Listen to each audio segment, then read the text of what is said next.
Unless you spent the last few months avoiding all media, and that's understandable, you know that there's a new Toyota Camry. The past few generations generated record sales, but not elevated pulses.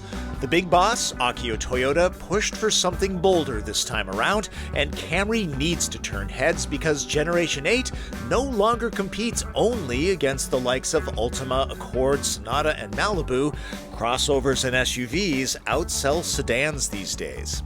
Design is certainly important, but perhaps the biggest news is this is now built on a new scalable platform called TNGA, or Toyota New Global Architecture. Now, Camry is not the first to use it. Prius was. Indulge me for a moment. Dear Akio, would you please give the Camry designers a crack at the next Prius? Thanks. Toyota is marketing the new look as the second coming. In my week with it, the strong, harmonious lines of the side and rear got some positive comments, but just as many saw the nose as overdone. And really, Optima, Fusion, and Mazda 6 are hardly slouches in the looks department. Camry is available in gas-only models with a 2.5-liter four-cylinder and a 3.5-liter V6. This one has the hybrid powertrain. All totaled, its 2.5-liter four-cylinder and electric motor generator give the front wheels 208 horsepower to work with. Gas models shift gears with an 8-speed automatic. The hybrid uses a continuously variable unit.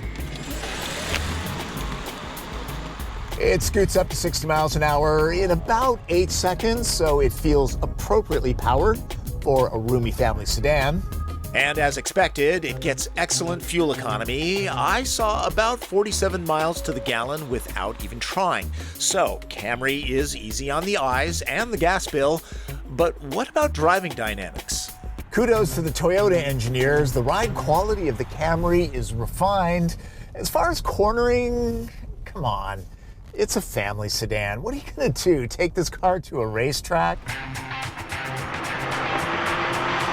Welcome to Pacific Raceways outside of Seattle. Toyota brought a bunch of dealership employees here to help them understand what this car can do now. One of the pro drivers schooling them is a friend of mine, Don Kitch Jr., chief instructor at ProFormance Racing School, a 24 Hours of Daytona class winner.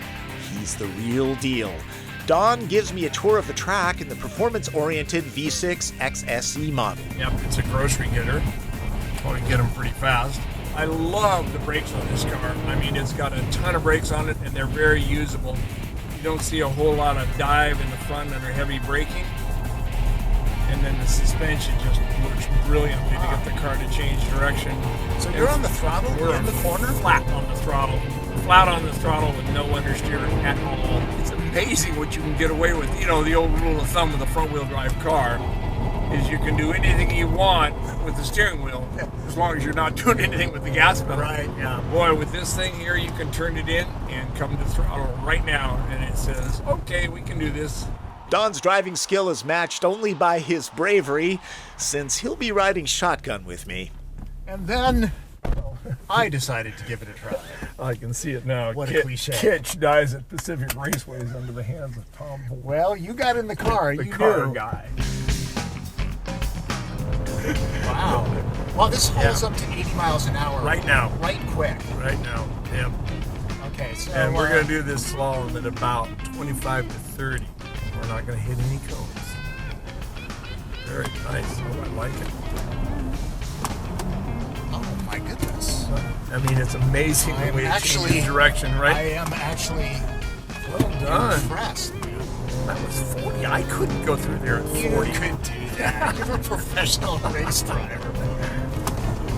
You like it? I have to say I do. Yep. I mean, I got to tell you, this winter in the pouring down rain on some highway off-ramp and you get it all wrong, that thing just says, we're okay here. We're going to be okay. At 301 horsepower, the V6 offers significantly more power than the four-cylinder or hybrid. XSE's tires have more grip, and the stabilizer bars are beefier, but Don says across the board, the Camry is significantly more fun to hoon about in. It's always fun to drive a car on a track, it's even more fun to drive somebody else's Oh car. yeah, nothing drives like a loaner, right? Yes. Yep. I have had a hoot this week driving this car. Yeah, it is. I'm actually pleasantly surprised. Let's bring it in before I do any damage. Oh, I Obviously, this is Camry's natural habitat. The enthusiast in me would pick the V6 XSE. I do find the hybrid powertrain has decent torque off the line. That's always nice. There is some of that classic elastic kind of dynamic from the continuously variable transmission, and you will hear some thrumming and whirring from the hybrid system in the background. Part of that is because the Camry is so quiet. The 4-cylinder model has the 8-speed transmission with a traditional dynamic that I find more preferable. Toyota provides standard safety tech like adaptive cruise control and automatic emergency braking on all Camrys, but keep in mind those features change a little as you move to higher models. The hybrid has unique gauges that allow drivers to monitor the system. Toyota's done a pretty good job of improving the brake pedal feel of the hybrid. You know, that transition between regeneration that sends power back to the battery and the actual physical brake pads. The exterior has more emotion, but let's not forget, this is what the owner stares the most at. One glance proves this space was upgraded with attractive materials, keeping in mind this is the high-rung XLE model. It will take a second or third look to figure out if the wood is real or not, and if you can't tell, does it matter? I like the way this trim flows right into the door release. Sun lovers, a larger panoramic roof is available. Toyota does not offer Android Auto and Apple CarPlay. The user interface is on the average side with a navigation system that relies on a smartphone app with complimentary service for 3 years. Since Evil Twin is getting some much-needed driving coaching from Don Kitch, it's up to me to tell you that the back seat is very roomy, just like the outgoing Camry. Foot, knee, and legroom, that's not going to be an issue even for tall people. Glad there are pockets on both seat backs. While it's nice to have storage here, there are no power ports or USB jacks in the rear to charge electronics, and no heated seats in the top trim XLE model. Camry is roomy, but not overly opulent in the back. Being a hybrid, you would assume the battery takes a big chunk out of the trunk, which is why I never assume anything. The cells, lithium-ion in the base LE model and nickel metal hydride in SE and XLE, are now under the seat. Love that new architecture. It means there's room for a spare and a useful split and fold feature. So, for the first time, the hybrid's trunk is as large as any Camry now. No matter the model, the Camry takes on 6 packs. That's one less than a 2017 Accord, and I'll remind you that the 2018 model is all new and very good. Fortunately for us, the competition just keeps coming.